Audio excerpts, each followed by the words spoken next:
Salut les amis et bienvenue sur cette plateforme.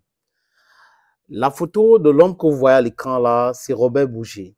Robert Bourget, c'est il est avocat français, l'ancien ami du président Laurent Gbagbo. Il a fait une déclaration. Franchement, si vous l'écoutez, vous allez comprendre que il y a trop de mensonges. Trop de mensonges. Et vous qui me regardez, restez toujours dans la vérité. La vérité sauve. Le temps donne raison à la vérité. Le mensonge peut s'envoler, mais ça va atterrir et souvent ça atterrit généralement très mal. Très mal, les amis. Bref, Robert Bourgi vient d'écrire un livre, invité sur la chaîne France 24, qui est une chaîne de propagande française que j'ai nommée Mensonge 24, parce que si ce n'est pas les interviews comme ça, one-on-one, où l'invité dit ce qu'il pense, les amis, dans les débats, dans l'orientation même de l'information, le directeur de l'information de la chaîne prend les instructions auxquelles accède. Et vous allez dire qu'ils font du journalisme. Non, ils ne font pas du journalisme parce que dans le journalisme, c'est les faits. Rien que les faits. Maintenant, take inside, ce n'est pas aussi mauvais. Mais quand vous take side, il faut avouer, vous ne pouvez pas penser que vous take side, donc c'est-à-dire que vous êtes dans un parti pris et on vous dit cela, vous dites non, on est en train de faire du journalisme. Non. Quand vous take side, ça saute à l'œil. Donc, dans l'analyse qu'on fait, on peut avoir son opinion à donner.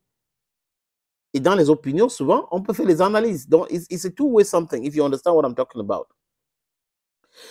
Ce monsieur a fait des déclarations que je vais vous proposer, les amis. Je prépare ça pour vous proposer. Concernant Laurent Gbagbo. Laurent Gbagbo n'a jamais perdu les élections. Nicolas Sarkozy a imposé qui? A imposé Alassane Dramane Ouattara, les amis. C'est une vérité. Écoutez ce monsieur. Monsieur Perelman, vous m'offrez l'opportunité de laver ma conscience. J'ai été l'acteur et le témoin de toutes les relations entre la France et la Côte d'Ivoire en ces heures troubles, difficiles. J'ai vu que Jacques Chirac et Dominique ont été d'une ingratitude à nulle autre pareille. Et quand, comment vous dire, Laurent est tombé, qu'il a été conduit à La Haye, j'en ai beaucoup souffert. Personnellement et dans ma famille, j'en ai souffert terriblement. Vous vous sentiez coupable? Comment vous dire? Oui. Complice. D'une trahison? D'une trahison. Mais j'étais contre cela. Les derniers moments de la présidence de Gbagbo, je les ai vécus avec Nicolas Sarkozy. Il a vécu les derniers moments de la présidence de Laurent Gbagbo avec Nicolas Sarkozy. Il a envie, les amis. Il dit les choses clairement. Qu'est-ce que Nicolas Sarkozy lui a dit?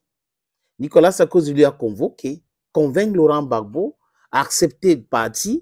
Il aura 30 millions comme salaire chaque mois. Donc, c'est la France de Sarkozy qui dicte le salaire d'un président ou ancien chef d'État et les privilèges. Vous comprenez grande chose. Et quand on entend de parler, il y a des gens qui continuent à penser qu'il faut laisser l'Afrique entre les mains de ces gens. Donc, depuis Paris, on dicte, tel doit avoir tel salaire. Au nom de quoi ça doit fonctionner comme ça, les amis? Et ce monsieur a fait le déplacement pour la présidence donc, à l'Élysée. Et Sarkozy lui demande d'appeler Laurent Gbagbo pour lui proposer des choses. Je vous suggère de l'écouter. Et là, les choses se sont compliquées. Les élections sont là. Et Laurent avait gagné les élections. Laurent a gagné les élections. Nous savons qu'il les avait gagnées. Comme Jean Ping les avait gagnées en 2016 à Libreville. Là, Gbagbo avait gagné les élections. Pas Ouattara. Pas Ouattara. Le Conseil constitutionnel a dit que c'était Laurent le vainqueur. Vous connaissez la dispute, mais bon. Ok, allez, passons. Et le président Sarkozy me fait venir à l'Élysée et il me dit, il va falloir que tu appelles ton ami Gbagbo et que tu lui dises d'accepter de partir. Il aura un statut d'ancien chef d'État, 30 millions CFA, voiture, escorte, et s'il veut, comme il est professeur d'histoire, on lui trouvera une chaire, il pourra se déplacer à travers le monde. Je lui dis, il n'y a pas de problème. Il me dit, va dans le bureau de Claude et tu appelles Gbagbo. J'ai appelé Laurent. L'aide de camp, le colonel me l'a passé. C'est pas possible. Il a appelé le président Gbagbo. La suite, c'est très intéressant. Et ce que Laurent Gbagbo lui a dit est aussi très intéressant, les amis. On doit rester digne, même dans l'adversité. Restons dignes. Écoutez ce que Laurent Gbagbo lui passe comme message. Laurent Gbagbo me dit, alors Bob, comment va? Je dis, Laurent, ça fait des années qu'on se connaît. Je te passe un message du président Sarkozy. Je suis dans le bureau de Claude Guéant. Il te demande ceci, ceci, cela. Ce que je viens de dire. Il m'a dit, tu diras à ton ami Sarkozy que je serai son Mugabe. Bob, je t'ai assez entendu. Et il a raccroché. Et je suis allé dire à Sarkozy. Il me dit, alors comment ça s'est passé? Je lui dis, bon, voilà comment ça s'est passé. J'en suis malheureux. Il a bondi de son fauteuil.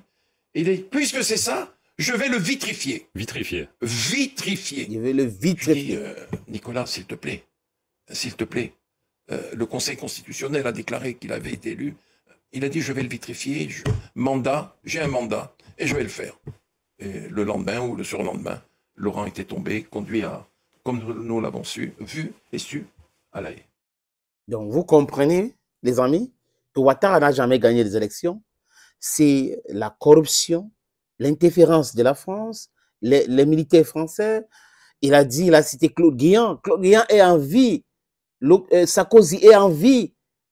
Laurent Gbagbo est en vie. Alassane Dramane Ouattara est en vie. Vous comprenez, non? Lies can never win against truth. It's not possible. Thank you, friends.